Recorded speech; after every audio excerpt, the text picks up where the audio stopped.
Hey everybody, this is Giancarlo Alino reporting for Sportskeeda MMA, and I'm happy to be joined by my guest today who's going to be talking about Dark Side of the Cage, which is an exciting new series coming to Vice TV. He is a co-founder and producer of Rail Splitter Pictures, which helped produce Dark Side of the Cage. He is Tim Healy. How you doing, Tim? Good, Giancarlo. How you doing? I'm doing great. And Tim, this is an exciting new venture here, a new project coming to Vice TV. MMA fans have maybe heard in the past, like Dark Side of the Cage. Once they see this, probably compare it to Dark Side of the Ring, which is a pro wrestling version. But how did this all come about for you and your involvement with Vice TV? So I was one of the executive producers of the series Dark Side of the 90s on Vice, and we did a two-parter on the UFC.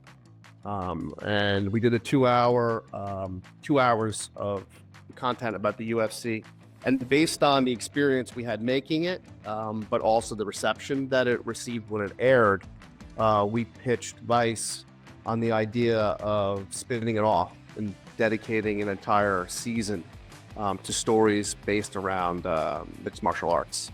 So that's really kind of the backstory about how it all came about. Vice was excited to pursue it. So I function as an executive producer along with my partner, Matt Ginsberg, with Vice Studios up in Toronto. Some of the stories coming up here, like I'm sure you wanted to go all out with the first season and make a strong impression. So how did you finalize and come to terms with what you're going to be covering in the season? Yeah, so, with the first season, we had to be really careful because we could have went really core to like the hardcore MMA fan and tell stories that, was really kind of in the weeds and kind of more versed for, a dedicated fan. But what we really wanted to do with these first 10 episodes was to find stories that would appeal not only to the core MMA fan, but also a little bit broader.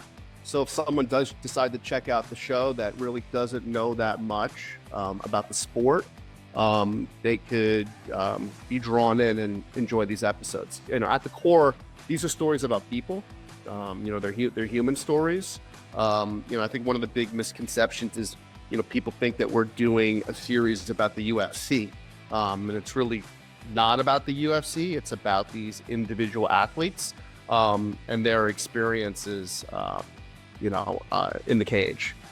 So for example, we went for Ronda Rousey, who, obviously is a legend, broke the glass ceiling for women in the sport, but also crossed over into WWE.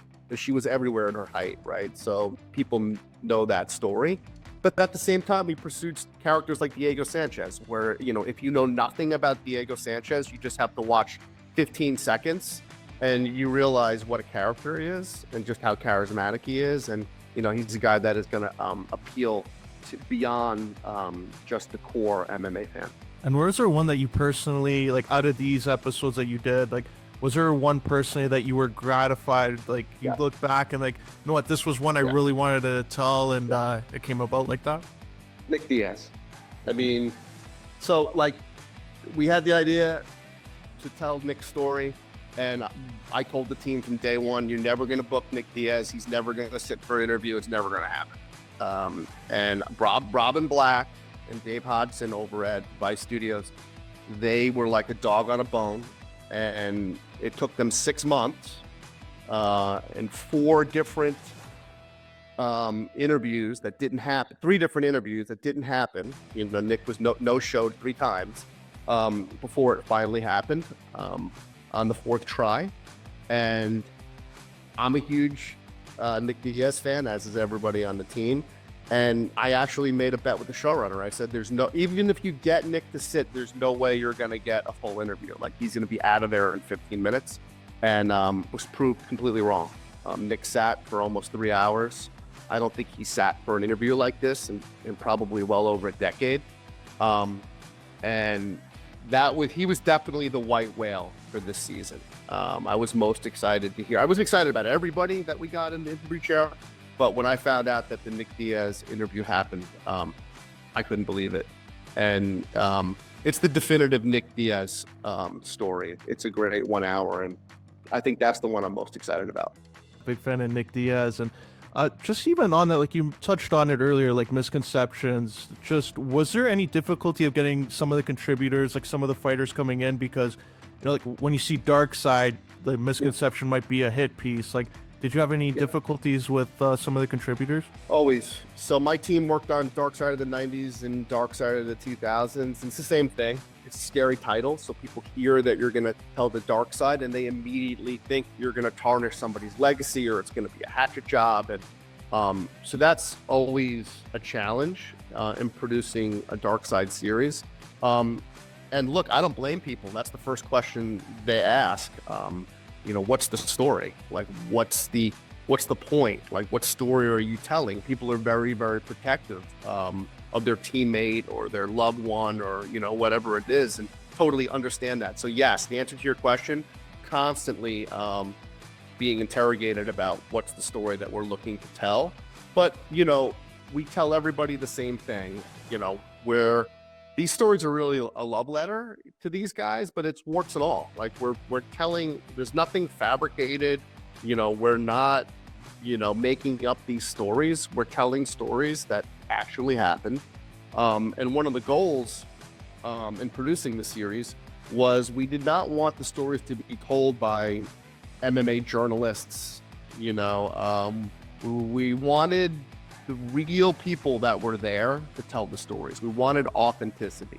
So that was one of the really nice things that happened is once we started to book people like Randy Couture and, Bas Rutten and Ken Shamrock and George St. Pierre. And, we were able to start to share this laundry list of contributors with people that might be on the fence or a little bit, guarded or hesitant to take part. But they very quickly saw what we're doing here. We're fans of the sport. I'm a huge fan of the sport, and we're not looking to tarnish anyone's legacy or break news and dig dirt up on something. Everything you're going to see in these episodes, if you're an MMA fan, you're going to know these stories, and if you're not an MMA fan, it's going to be new to you. But my point is that. We're telling authentic stories. That's great. And also just what's the contributors on board here? You have a lot of fighters and even the stories here, a lot of it's connected to like Dana White and the UFC. So was there an effort or an attempts to get Dana White or the Fertittas involved in some capacity? No. We know enough about the UFC and Dana to know not to waste our time, right? So but really, to go back to one of my original points is, it's not a series about the UFC, but there's no avoiding the UFC. The UFC is the UFC, right? Like, they're the preeminent promotion, and all of the fighters spent their time in the UFC and cross paths, with Dana White and the Fertittas. So, no, we did not. We didn't reach out to Dana and we didn't reach out to the Fertittas because we weren't telling the UFC story. We were telling these individual fighter stories. So, for example, a guy like Diego Sanchez, it didn't really make sense to talk to Dana about it, but it made sense to talk to Greg Jackson. It made sense to, talk to his mother. It made sense to talk to teammates. So that was really the point, is that we were trying to book people that were as close to the subjects of the episodes as possible. Dana obviously has a relationship with all these athletes. They're athletes that were, on his roster for his promotion, but we were looking for people that had closer, more interpersonal, long-lasting relationships that exist outside the cage as well as inside it. And hopefully this becomes successful, season 1, and it leads to season 2. So do you have any stories that you're maybe saving that you maybe were a little hesitant on for season 1 because it would make season 2 better if it does get greenlit for that? Yeah, I mean, that's the great thing about the series, is that there's so many stories that you can tell and there's so many athletes that you can profile. So for sure, there's a laundry list of people that we would love to get to. I mean, I noticed on Reddit and social media recently, everyone's making jokes about, if Conor keeps going the way that he's going, he'd be great for season 2. I don't think that's true at all. But But yeah, no, there is a long list of fighters that we would really like to profile. I really wanted to do Wanderlei da Silva in season 1, but I just, like I said, we're doing a season 1 show, so we really wanted to go with names that had a little bit of a broader appeal. That's great. And just a couple final questions here. Tim, get our viewers here at Sportskeeda MMA a bit more familiar with you as an MMA fan, like you being involved in this project and going back and looking at past events and fights featuring some of these athletes that you're covering. What made you a fan of the sport? Well, I mean, growing up, my dad was a big boxing fan. Boxing wasn't, boxing was kind of like the sport, I think, kind of in the 80s. So that heyday of like Sugar Ray Leonard and Marvin Hagler. So I've always liked combat sports. So it started with boxing. And then for me, I started training Brazilian Jiu-Jitsu about almost 10 years ago. So I got really interested in the grappling side of things. So when I first started to get really interested in MMA, it was the idea that it was kind of fusing the stand-up game with the ground game. And, having, being a hobbyist grappler, I know how physically hard it is to just grapple for an hour. And, I was just blown away by the multi-dimensional aspect to every single fight in MMA. I'm mesmerized by Muay Thai guys, So basically the stand up with the ground game and, 5-minute rounds, which is, if you've ever gone 1 5-minute round, you just know how hard that is. That, I firmly believe that MMA athletes are the best conditioned, most well-rounded athletes out there. So, I really, I'm a fan, and will continue to be. Before we wrap up here and let you go, how can our viewers here follow you on social media, stay up to date with everything you're working on, and how can they watch Dark Side of the Cage? Yeah, Dark Side of the Cage premieres this Wednesday, 10 o'clock on Vice. And then for me, you can find us at Rail Splitter Pictures on Instagram. Highly recommend that follow and highly recommend checking out this new series. Tim, I really appreciate you sharing your time and coming on to speak with me about this, and I wish you all the best, and hopefully we'll see season 2 come up soon too. That'll be great. Thanks so much for the time and for the interest, and thanks for checking it out.